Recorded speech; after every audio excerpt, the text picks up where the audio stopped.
If your message to the universe is gimme, gimme, gimme, the universe's response back to that kind of mentality is exactly the same. The universe will say right back to you over and over again, gimme, gimme, gimme. And you'll find yourself never ever arriving, but always being in a state of striving, always feeling as if you're being neglected, never feeling as if you have enough, always feeling as if you're being shortchanged, because you're constantly under the pressure to give, to get back what the universe is demanding from you. And the interesting thing about all of this, the irony of this, is that if you shift that and you say to the universe, to the world, how may I serve? How may I serve? The universe's response back to you is, how may I serve you? How may I serve you?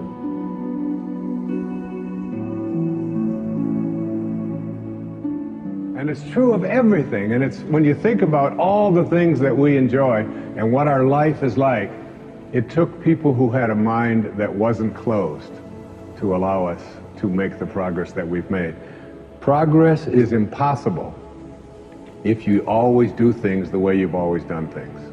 But the other word in this, be attached nowhere. Be attached nowhere. Attachment really means I am deluding myself into a belief that if I can't have or if I can't do this or that thing, then somehow I'm going to become immobilized. So an open mind that is detached. Here's a great test for your relationships, especially the relationships that you're in with those whom you love, not your children, but your spouses and your lovers and so on. Try this test on for size. 1, I am not really attached to you at all. I am merely deluding myself into the belief that without you, I will not be happy. And 2, and here's the toughest test for non-attachment, I leave you free to be yourself, to think your thoughts, indulge your tastes, follow your inclinations, behave in ways that you decide are to your liking. How's that for a challenge? And so what most of us do in our relationships and why they are not as successful as we would like them to be is that we become attached and we tell ourselves that this person behaves in a way that I find offensive, then I can't be happy. I make my happiness, my fulfillment dependent upon those people that I love being what I think that they should be. And detachment doesn't mean being a victim. It just simply means I know that I can make my life fulfilled and happy by having a mind that is open to everything and attached nowhere. The second principle is a very simple principle. It says you can't give away what you don't have. Now it sounds ridiculous, okay? But it's more than what meets the ear as you hear this. You can't give away what you don't have. People who are not good at giving away love can't give away love because they don't have it to give away. If I want to give you a dozen oranges, I can't give you those dozen oranges unless I go out and pick up 12 oranges someplace. Otherwise, all it is just empty rhetoric. And the same thing is true of virtually everything in your life. You can't give away love for others if you don't have love in here to give away. If what you have in here is contempt, if what you have in here is anger, if what you have in here is fear, then these are the things you're going to be giving away in your life. And I've often thought, and I really believe very strongly that there's a law, sort of a law in the universe. I call it the law of attraction. And the law of attraction is one that works like this. you get back from the universe, from the world, what it is that you put out there in the world. And if you're putting out there into the world that I am not worthy of attracting something beautiful into my life, that the universe will respond back to you with exactly that message. And there are people who come to me and who came to me for years when I had my own counseling practice and so on, and they would say to me, I just keep attracting the same kind of people, the same kind of events, the same kind of losers. Why is that? Why do I keep doing that? And I keep attracting an absence of abundance. I just can't seem to attract abundance into my life. I'm always behind the 8 ball. I'm never getting ahead. And I suggested to them, I said, did it ever occur to you that that's the very kind of message you're sending out to the world and out to the universe? That the ocean of abundance is there. And you can go to that ocean of abundance and you can take a Mack truck and you can fill it up 20 times a day and take it out of there, and guess what? It doesn't impact at all. The ocean of abundance, it doesn't even go down a zillionth of an inch. It's unlimited. Or you can go to the same ocean of abundance with a eyedropper, and you can just take this much out once a month and say, that's all that seems to be available for me. And the interesting thing for me is that when people go to this ocean of abundance, this unlimited world, all that I have is thine, it says in the holy books. All that I have is thine. It's all there for you. But if you believe inside that it's limited, that you can only get so much, that other people are going to get it before you do, then you'll find yourself creating that very same thing. And the even more interesting part about this, you can't give away what you don't have principle, is that if your message to the universe is gimme, gimme, gimme, which is a lot of people's message to the universe. I want this from you, I want that from you, please give me this, I have to have that. That's what their prayer is like, that's what their message is, you know, and they say, I want this from the universe, gimme, gimme, gimme.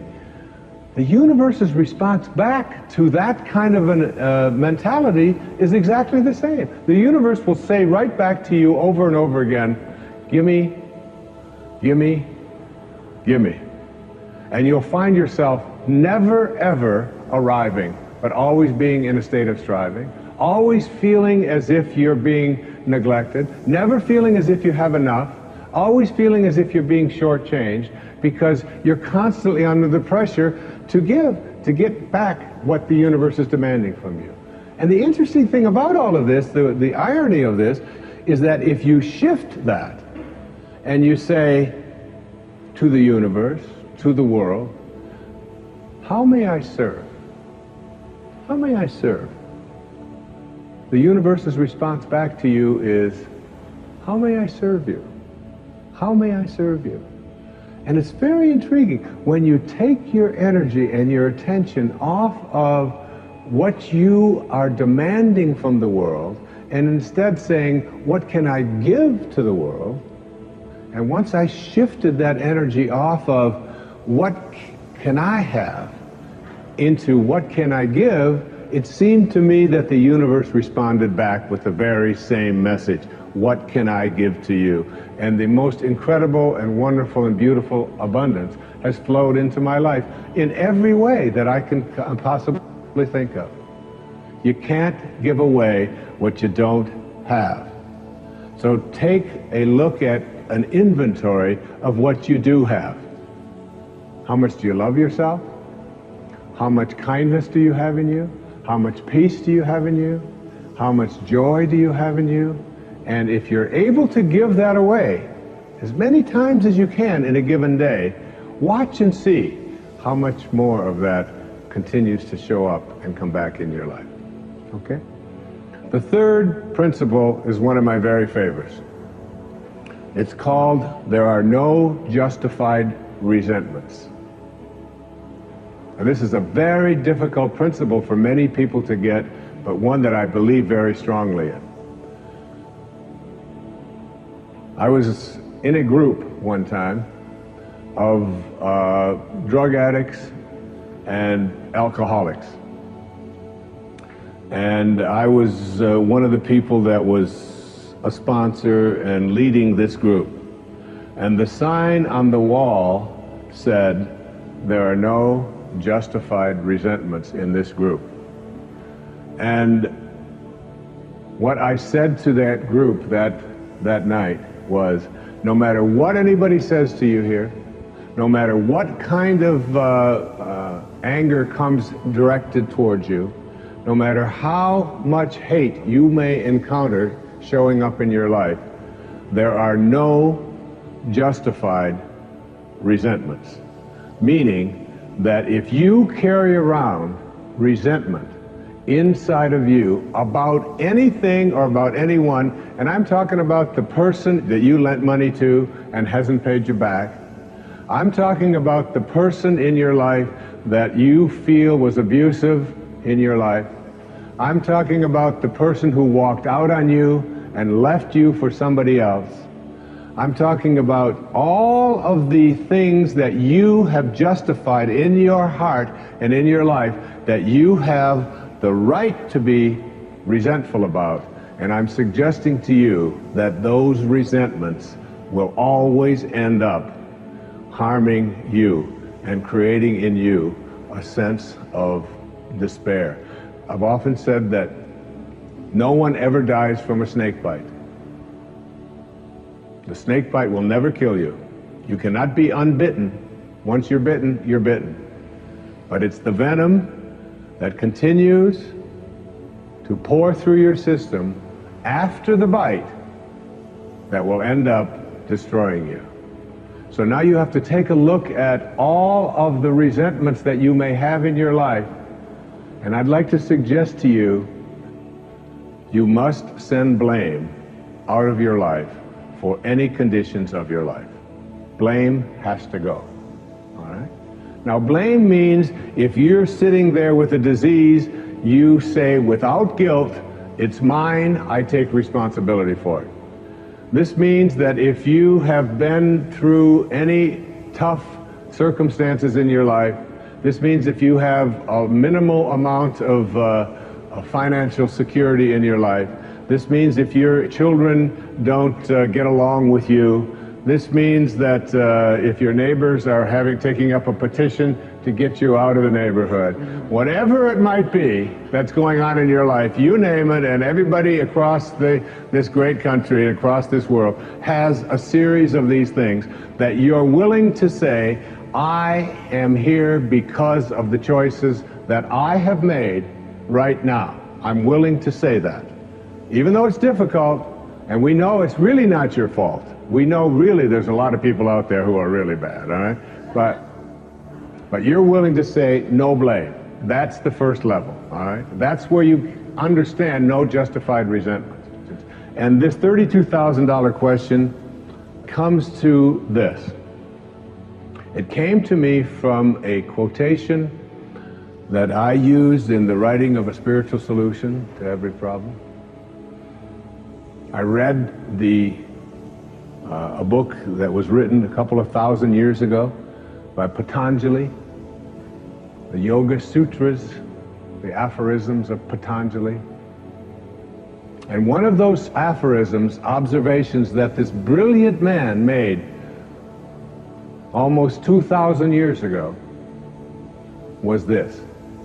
He said, if you become steadfast in your abstentions of thoughts of harm directed towards others, all living creatures will cease to feel enmity in your presence. Now this translates to blame, pretty basic, no more blame. I'm just not going to assign responsibility to other people for where I am, because now I have an opportunity to get rid of it. If I think someone else caused it, then I've got to wait for somebody else to change in order for me to get rid of it, and you might wait forever for that. But if I take responsibility for it, I can do something, including move on, which might be the most important thing to do. But at the higher level, when there are no justified resentments, what you are doing is you are at a place where you are sending love in response to hate. You are literally saying, no matter what comes my way, I am going to be steadfast in my abstention of thoughts of harm directed toward others. I'm going to work hard at, no matter what comes my way, having it come out of me what I want to come out of me, and that is love, and that is a higher energy. And if you can get to that level, Patanjali said, all living creatures will cease to feel enmity in your presence. I have a little girl, a precious little girl, who is almost 12. And she loves animals like no one I've ever met in my life. I mean, her whole life revolves around animals. And when we walk in the woods, butterflies avoid me, fly away from people around, and they come and they land right on her arm, and it happens all the time. All living creatures, she couldn't have a thought of harm directed towards any living creature. And Patanjali said to us, all living creatures will cease to feel fear or enmity or anger in the presence of those who can send love in response to hate. That's what I mean when I say there are no justified resentments. Work at reaching that $32,000 level, the place where the only thing you have to send is love, because that's what's inside. And that's the message of our greatest spiritual teachers.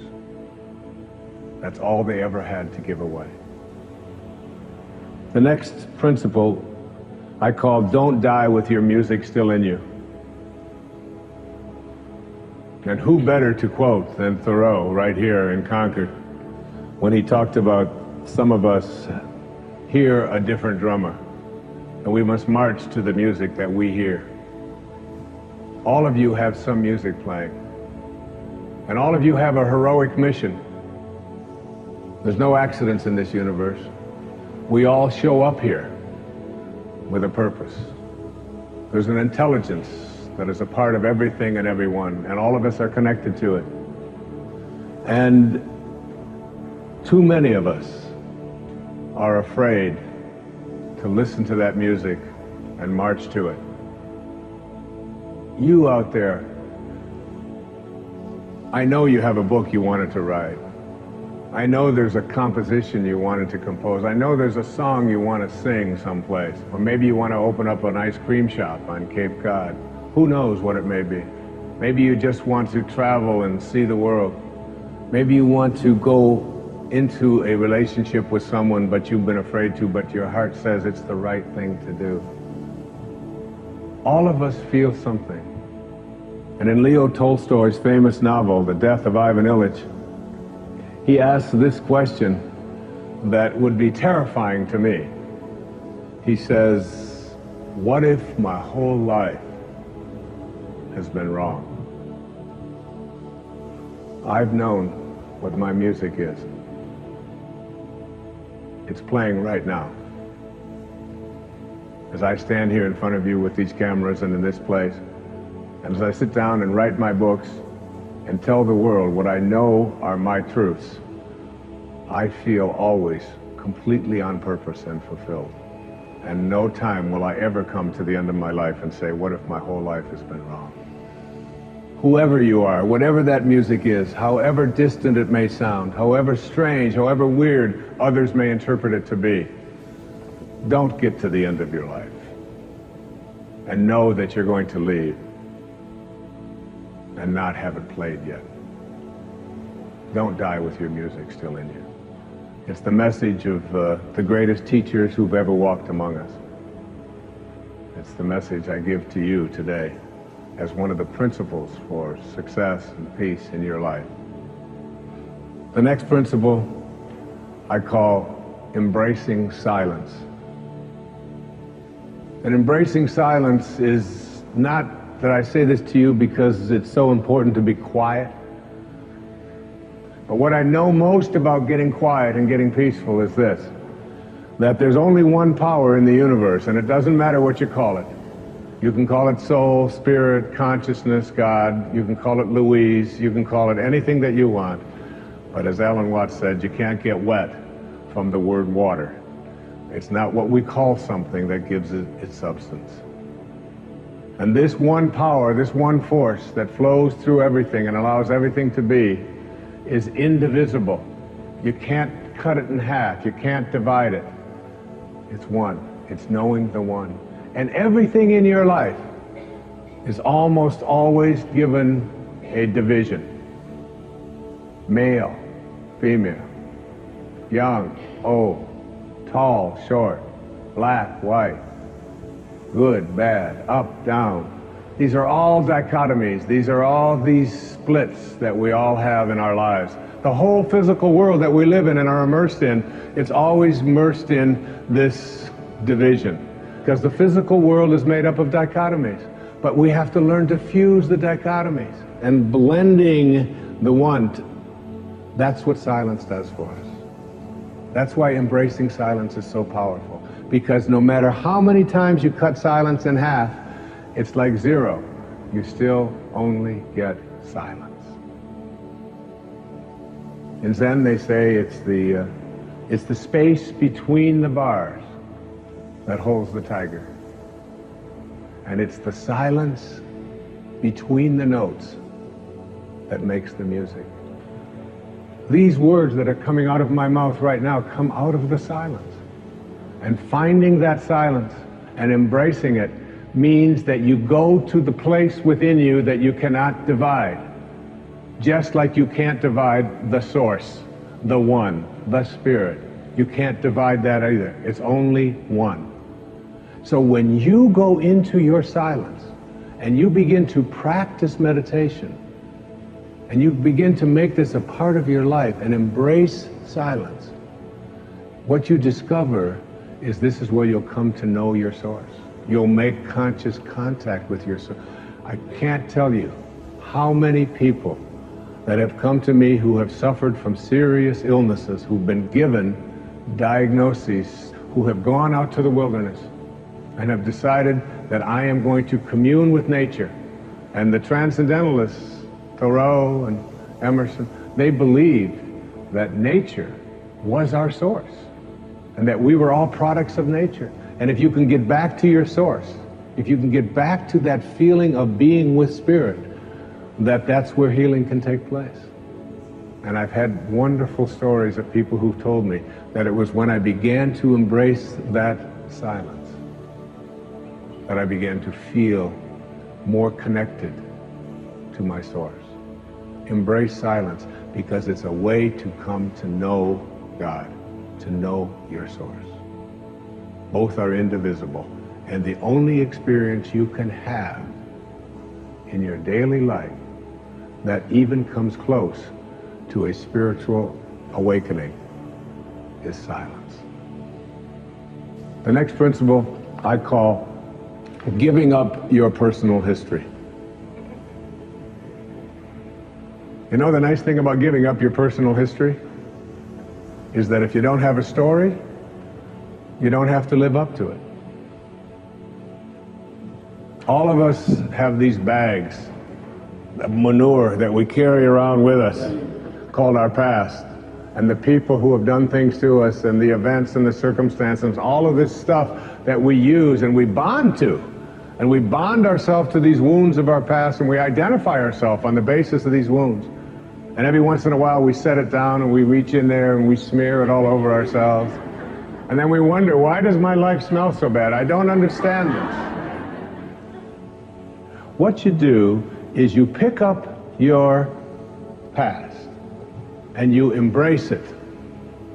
You understand it, you accept it, as I had to go through these things that I had to go through in order for me to get to this place today. And the evidence for that is that I did. You don't need any more evidence. And then you toss it. You toss it. You embrace it and you toss it. And you merge into the now by giving up your attachment. And some of you have heard me use the metaphor of the wake. Alan Watts talked about the wake is not what drives the boat. The wake is just a trail that is left behind. That's all it is. And so is the wake of your life. And the wake doesn't make the boat go, and neither does the wake of your life the reason why your life is going in the direction that it is. The wake is a trail that is left behind, and it's an illusion to believe that it is the cause of your suffering or your struggles or your difficulty. Give it up. Let it go. Embrace it, understand it, get help doing that if you must, and then move into the now. The next principle I call, it's from a line of Albert Einstein. He said, you can't solve a problem with the same mind that created it. In order to work at solving these things called problems in your life, you have to change your mind. It is your mind where they live. It is your mind that created them. There is where you experience them. They're all illusions. You must change your mind. Literally rewrite your agreement with reality. One of the things I had said earlier is that one of the most difficult things to do in the world is to admit that you were wrong. Admitting that you were wrong is nothing more than saying, I have been making choices with my mind that have created things in my life that are not working. And I no longer intend to continue making those choices. I was wrong. You don't have to make a declaration of it. You don't have to go out and feel guilty about it. You just simply say, it didn't work. The relationship that I was in before, I behaved in these ways. I didn't realize that it wasn't working for me. Now I do, and this is where I choose to be now. The secret of a successful relationship is, to me, understanding that you put your attention and your energy in a person on what you love rather than what you don't love. Robert Frost said it so beautifully. We love the things we love for what they are. For what they are. Not for what they ought to be, not for what they used to be, but for what they are. And when you think that my relationship isn't working, remember, it's in my mind. What am I thinking about that person? And if I could just change my mind and put my thoughts on what I love about this person and keep them there, that makes the relationship flourish. And there are people who go through their entire relationship history with no anger, no hatred, no bitterness, and only love. The next principle is, I call it treating yourself as if you already were what you would like to become. In other words, you get out in front of your life and you see yourself as having already what you know you'd like to have and deserve to have. You treat yourself as if you already are what you'd like to become. There's a genius in you. You have to treat yourself as if you already were that genius. There's something you're completely capable of. See yourself as already there. Then you'll act upon those thoughts, because the ancestor to every action, said Emerson, is a thought. The next principle is called treasuring your divinity. Knowing that you are connected to your source. Knowing that you are a divine creation and that there are no accidents.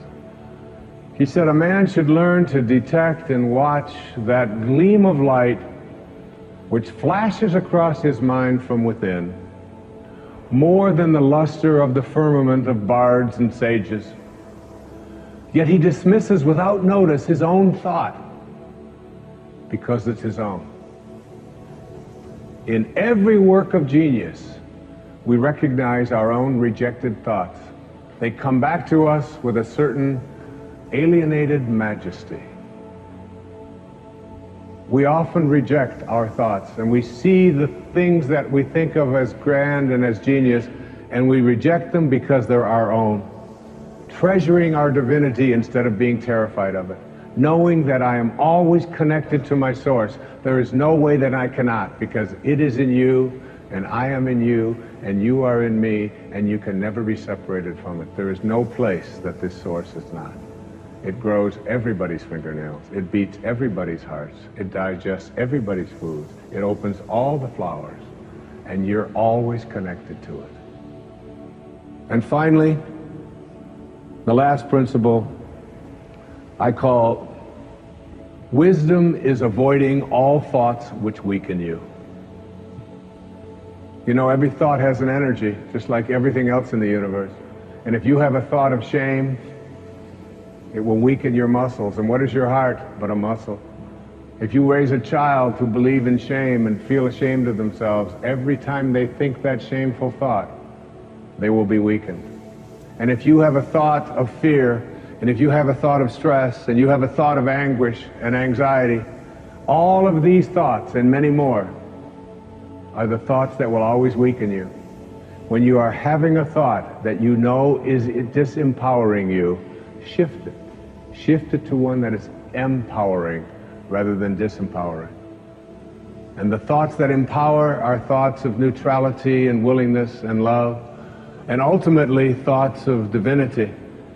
And when you see a troubled person who is out there struggling at the highest level of unity consciousness or God consciousness or spiritual consciousness, you recognize yourself in all that you see. There, but for the grace of God, go I. And I am connected to that person. Changing your thoughts. It's what you expect. It's what you think about that expands. It's what Emerson taught us. The ancestor to every action is a thought. Change your thoughts, and you change your world. Change your expectations, and you change around what you begin to manifest and see showing up in your life.